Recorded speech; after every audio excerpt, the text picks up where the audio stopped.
புதிய ஜனாதிபதி கோத்தாபயவிடம் குமார் சங்கக்கார முன்வைத்துள்ள கோரிக்கை. ஐக்கிய தேசிய கட்சியில் ஏனையோரும் பதவி விலக வேண்டும். மஹிந்த ராஜபக்ச. சிங்கள பௌத்த கொள்கைகளை புதிய அரசாங்கம் முன்னிலைப்படுத்த வேண்டும். கோத்தாபயவிடம் கோரிக்கை. ஜனாதிபதி ஆகும் கோத்தாபயவிடம் தமிழ் மக்களின் எதிர்பார்ப்பு. நிறைவேற்ற அதிகாரத்தை நான் கட்டாயம் உபயோகிப்பேன். புதிய ஜனாதிபதி உறுதி.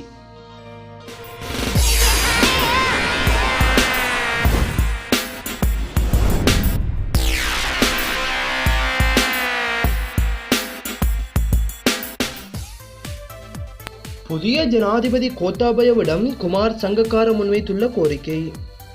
நாட்டின் புதிய ஜனாதிபதியாக தெரிவு செய்யப்பட்டிருக்கும் கோத்தாபய ராஜபக்ச அனைத்து இலங்கையர்களினதும் பாதுகாப்பு மற்றும் செழிப்பான வாழ்க்கை என்பவற்றை உறுதிப்படுத்த வேண்டுமென முன்னாள் கிரிக்கெட் வீரர் குமார் சங்கக்கார கோரிக்கை விடுத்துள்ளார். தனது ட்விட்டர் தளத்தில் புதிய ஜனாதிபதிக்கு வாழ்த்து தெரிவித்து கூறிய அவர் இதனை குறிப்பிட்டுள்ளார்.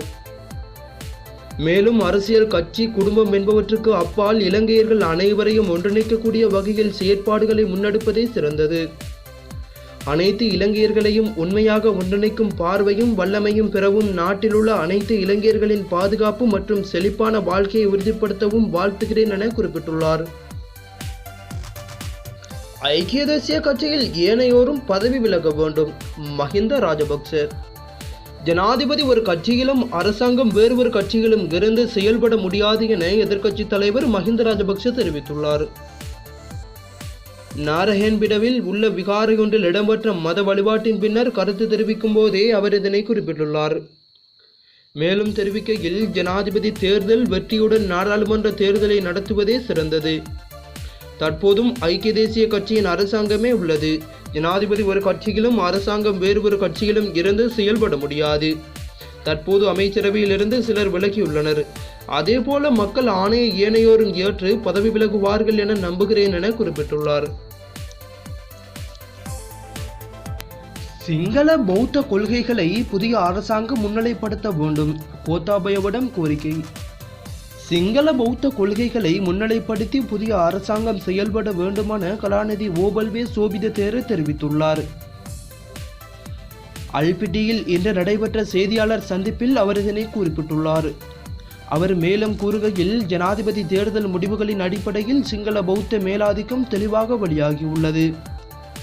சிங்கள பௌத்த கொள்கைகளை புறந்தள்ள முடியாது என்பது இந்த தேர்தலின் போது வாக்காளர்கள் நிரூபித்து காட்டியுள்ளனர். சிங்கள பௌத்த அதிகாரத்துவத்தின் கீழ் ஏனைய இனங்களின் உரிமைகளை உறுதி செய்ய முடியும் என்பதனை அனைவரினாலும் ஏற்றுக்கொள்ள வேண்டியுள்ளது.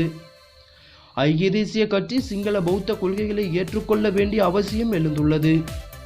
எதிர்காலம் ஒன்று தேவை என்றால் ஜேவிபியும் சிங்கள பௌத்த கொள்கைகளை ஏற்க வேண்டியது அவசியமானது. சிங்கள பௌத்தர்களை நெருக்குதல்களுக்கு உள்ளாக்கிய அரசாங்கம் அதன் விளைவுகளை அனுபவிக்கின்றது. எதிர்வரும் மார்ச் மாதம் வரையில் காத்திருக்காது நாடாளுமன்றை கலைப்பதற்கு நடவடிக்கை எடுக்கப்பட வேண்டும் என ஓபல்பே சோபித தேரர் தெரிவித்துள்ளார். ஜனாதிபதி ஆகும் கோத்தாபயவிடம் தமிழ் மக்களின் எதிர்பார்ப்பு. தமிழ் மக்களின் ஜனநாயக தீர்ப்பை மதித்து எமது மக்களின் பிரச்சினைகளை தீர்ப்பதற்கு புதிய ஜனாதிபதி தன்னால் இயன்ற நடவடிக்கைகளை எடுப்பார் என்று எதிர்பார்ப்பதாக ஈழ மக்கள் புரட்சிகர விடுதலை முன்னணி தெரிவித்துள்ளது. தேர்தலில் கோத்தாபய ராஜபக்ச வெற்றி பெற்றுள்ள நிலையில் சுரேஷ் பிரேமச்சந்திரன் வெளியிட்டுள்ள ஊடக அறிக்கையிலேயே இந்த வேண்டுகோள் விடுக்கப்பட்டுள்ளது. அவர் வெளியிட்டுள்ள அறிக்கையில் குறிப்பிடப்பட்டுள்ளதாவது, இலங்கையின் 8வது ஜனாதிபதி தேர்தலில் முன்னாள் பாதுகாப்பு செயலாளர் கோத்தாபய ராஜபக்ச மிக அமோகமாக சிங்கள மக்களின் வாக்குகளை பெற்று இந்த நாட்டின் ஜனாதிபதியாக தெரிவு செய்யப்பட்டுள்ளார். சிங்கள மக்களின் ஜனநாயக பூர்வமான வாக்களிப்பையும் அதனூடாக கோத்தாபய ராஜபக்ச பெற்றுக்கொண்ட வெற்றியையும் தமிழ் மக்கள் சார்பாக நாங்கள் வாழ்த்தி வரவேற்கின்றோம். தமிழ் மக்கள் தமது உரிமைகளுக்காக நீண்ட காலம் போராடி வந்துள்ளனர். அந்த போராட்டத்தில் அவர்கள் பாரிய இழப்புகளை சந்தித்துள்ளனர். அது மட்டுமின்றி போராட்ட காலகட்டத்தில் பல்வேறு அரசாங்கங்களினூடாக பல கசப்பான அனுபவங்களையும் எதிர்கொண்டுள்ளனர். ஆயுத போராட்டம் மௌனிக்க செய்யப்பட்டு விட்டாலும் தமிழ் மக்கள் முன்வைத்த நியாயமான கோரிக்கைகளுக்கு இன்னமும் தீர்வு எட்டப்படவில்லை. இவ்வாறான கோரிக்கைகளை முன்வைத்து அதற்கான ஒரு மக்கள் ஆணையை வெளிப்படுத்தும் முகமாகவே தமிழ் மக்கள் ஒன்று திரண்டு வாக்களித்திருக்கின்றார்கள். ஆகவே தமிழ் மக்களின் ஜனநாயக தீர்ப்பை மதித்து எமது மக்களின் பிரச்சினைகளை தீர்ப்பதற்கு புதிய ஜனாதிபதி தன்னால் இயன்ற நடவடிக்கைகளை எடுப்பார் என்று எதிர்பார்க்கின்றோம். தமிழ் தேசிய இனப்பிரச்சினையை தீர்ப்பதற்கும் யுத்தத்தினால் ஏற்பட்ட ஏனைய பல்வேறுபட்ட பிரச்சினைகளை தீர்ப்பதற்கும் புதிய ஜனாதிபதி எடுக்கக்கூடிய ஆக்கப்பூர்வமான நடவடிக்கைகளுக்கு ஈழ மக்கள் புரட்சிகர விடுதலை முன்னணி தனது ஒத்துழைப்பினை வழங்கும்.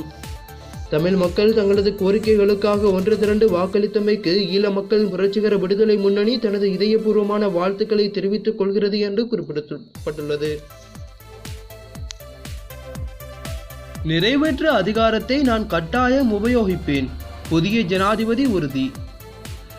நாட்டுக்காக தனது நிறைவேற்ற அதிகாரத்தை தான் கட்டாயம் உபயோகிப்பதாக இலங்கையின் புதிய ஜனாதிபதி கோத்தாபய ராஜபக்ஷ தெரிவித்துள்ளார்.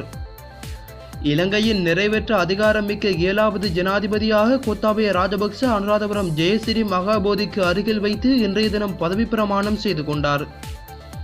இந்த நிகழ்வில் வைத்து கருத்து தெரிவிக்கும் போது அவர் குறித்த விடயத்தை சுட்டிக்காட்டியுள்ளார்.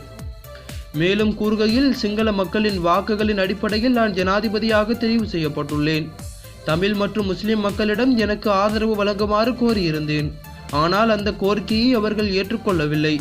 இருந்தாலும் நான் உங்கள் ஜனாதிபதியாக தெரிவு செய்யப்பட்டுள்ளேன். எனவே நான் உங்களிடம் மீண்டும் ஒருமுறை நாட்டை கட்டியெழுப்ப உங்களது ஒத்துழைப்பையும் தருமாறு கேட்டுக்கொள்கின்றேன். நான் ஒரு சிங்கள பௌத்தர். எனவே நான் சிங்கள பௌத்தத்தை பாதுகாப்பேன். கலாச்சாரங்களையும் ஒற்றுமையையும் மேம்படுத்த நடவடிக்கை எடுப்பேன். தேர்தலின் போது எனது வெற்றிக்காக பாடுபட்ட முன்னாள் ஜனாதிபதி மஹிந்த ராஜபக்சவிற்கு நன்றியை தெரிவித்துக் கொள்வதுடன் அவருக்கு பிறந்தநாள் வாழ்த்துக்களையும் தெரிவித்துக் கொள்கின்றேன். அத்துடன் அனைத்து அரசியல் கட்சிகளின் தலைவர்களுக்கும் எனது நன்றி. ஸ்ரீலங்கா சுதந்திர கட்சியினர் எமக்கு ஆதரவு வழங்கினார்கள். அது குறித்து எனது நன்றிகளை தெரிவித்துக் கொள்கின்றேன். அனைத்து ரீதியிலும் எமது வெற்றிக்காக பாடுபட்ட அனைவருக்கும், அதேபோல வெளிநாடுகளிலிருந்து வந்து எமக்கு ஒத்துழைப்பை வழங்கிய அனைவருக்கும் நன்றிகள். இந்த நாட்டின் ஒற்றுமையையும் நாட்டின் அனைத்து மக்களையும் பாதுகாக்கும் கடமை என்னுடையது. அது அரசாங்கத்தின் முக்கிய செயல்பாடு நாட்டின் பாதுகாப்பு என்பதே என உறுதி கூறுகிறேன் என குறிப்பிட்டுள்ளார்.